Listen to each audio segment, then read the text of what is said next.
Jim and Joy, emotions are high here. We have seen so many red hats in D.C. Many Trump supporters poured in to be a part of the ceremony, and those who couldn't get in still came to be a part of the occasion and the energy. And that energy was tense at times, as many others also came in to voice their opposition to the incoming administration. I'm excited, and I'm excited about the next 4 years. I'm most excited about just the future of our country. Donald Trump, now the nation's 45th president. Thousands came to watch. We're here from California, originally here this week on business, and we thought we'd take the opportunity to enjoy and witness this historic occasion. Just thought the country needed a change from where we were headed. Didn't support everything Mr. Trump said, but just thought he was a better choice. While many came to show their support, he gained my support early on, and primarily because it was the way that he reached out to the I would say the normal American. He reached out to the people. Others came to D.C. to voice their opposition. He is the president, but not my president. I'm here today because we're very nervous about the presidency, the House, and the Senate all being under Republican control.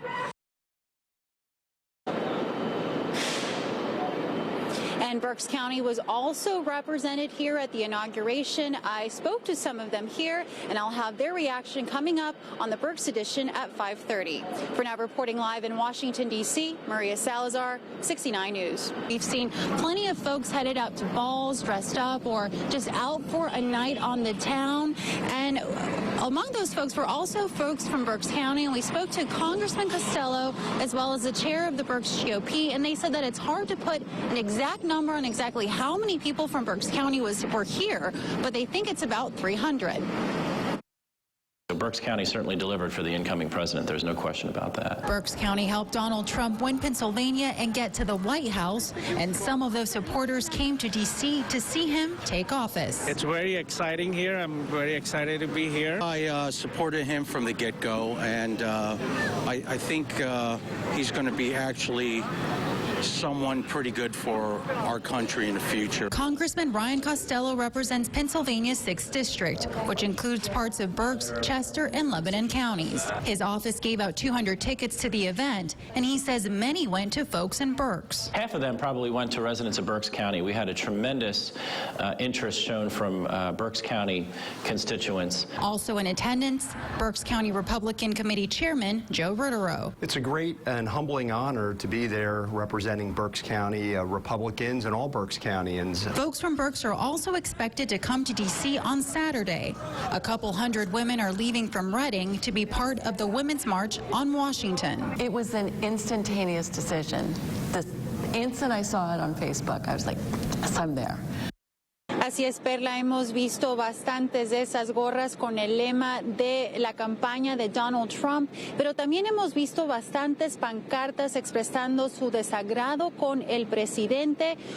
Durante la mañana se vieron varias protestas sin mayor incidente, pero eso fue cambiando poco a poco.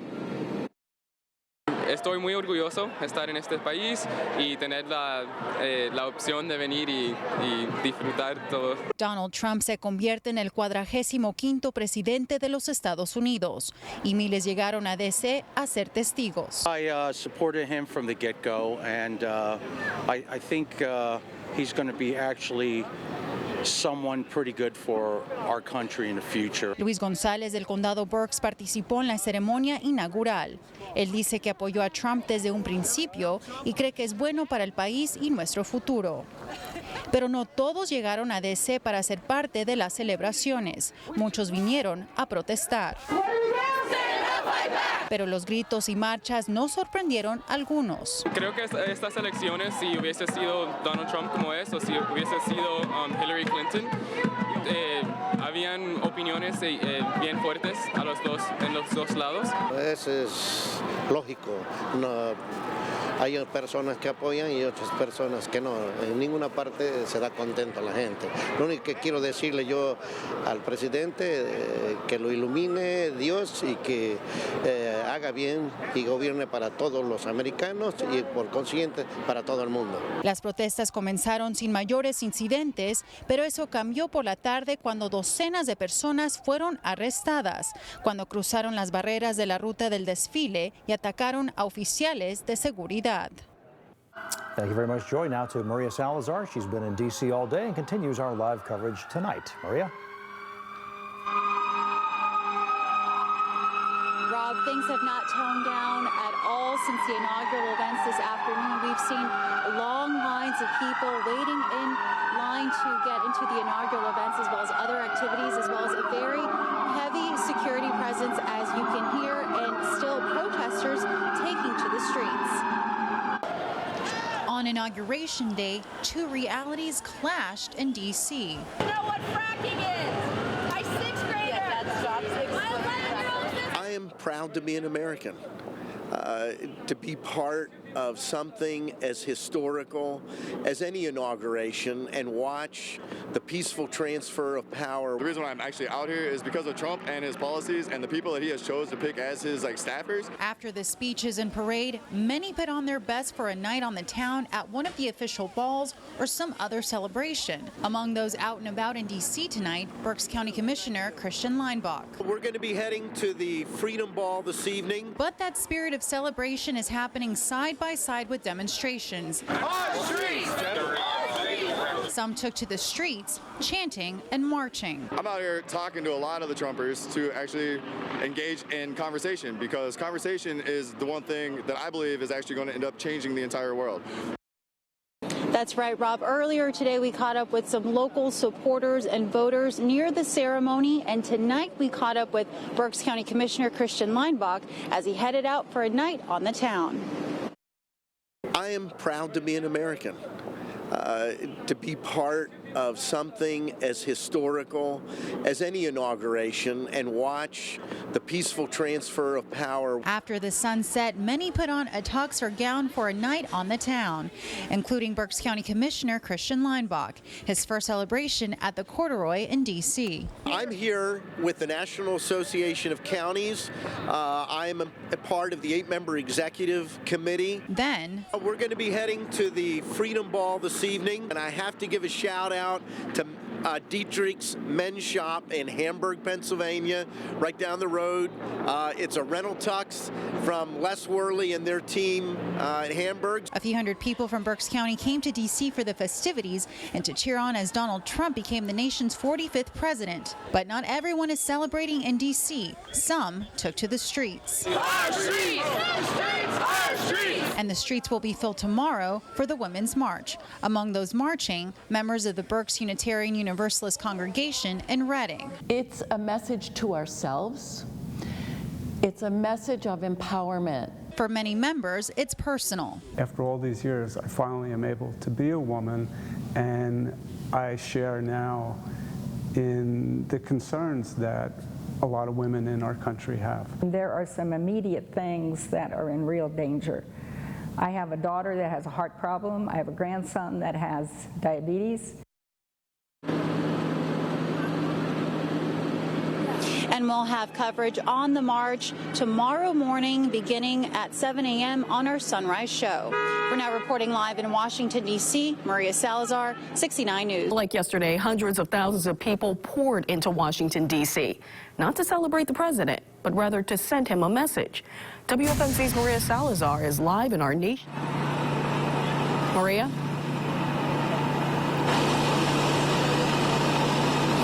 Chandy, with the huge crowd, the march organizers weren't able to lead a formal procession to the White House, and people here had reasons for marching that went beyond women's reproductive rights. People also said they were here to defend the Affordable Care Act, immigrant rights, as well as LGBT rights. And among the thousands of people here, there were also people from our region, from Lehigh Valley and Berks, but with the huge crowd, it was hard to find them until one of them spotted us.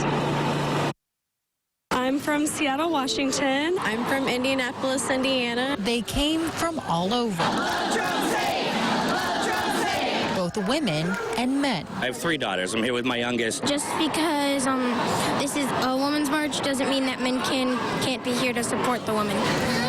And all ages. We're trying to protect our rights. At least 275,000 gathered in D.C. for the Women's March. This is what democracy looks like. Hearing from big-name speakers. It's been a heart-rending time to be both a woman and an immigrant in this country. Seeking solidarity and taking to the streets. Donald Trump, go away! Racist, racist, including several hundred from our region, like Berks County. 5 buses, 50 people each, and then we had a lot of people drive down. Gail Dawson-White is one of them. She's from Wyomissing. Like many others here, she came to voice her fears and frustrations under the new administration. And I felt very sad that Mr. Trump did not acknowledge the great differences between cultures and people. When he said all Americans, I hope he meant all Americans. And coming up on the news at 10, I'll have more on the reasons people said they came to D.C. to march. Reporting live in Washington, D.C., Maria Salazar, 69 News. I would rather not be here. I would rather be at home celebrating our first female president. For many, making the trip to D.C. stirred up mixed emotions. From feelings of empowerment and solidarity. I feel really hopeful on days like today when I come here and see that I do believe the majority of Americans do not share some of the ideology that I find to be more problematic. To heartbreak and disbelief. I think I got a little too complacent and I felt a little too comfortable for the last 8 years, and I didn't feel that a Trump presidency was actually possible. People came here from all across the country and even the world, and their reasons for marching went beyond just women's reproductive rights. As an Indigenous woman, first and foremost, he's made it very clear that he wants to come after tribal lands. I'm a mental health therapist, and so, mental health is always the first thing to go when budgets are reconsidered, and also with the repealing of the Affordable Care Act, I'm concerned about what kind of health care coverage my clients will have. And many said this march will serve as a catalyst to stick together for the next 4 years. In Washington, D.C., This is what democracy looks like. Maria Salazar, 69 News.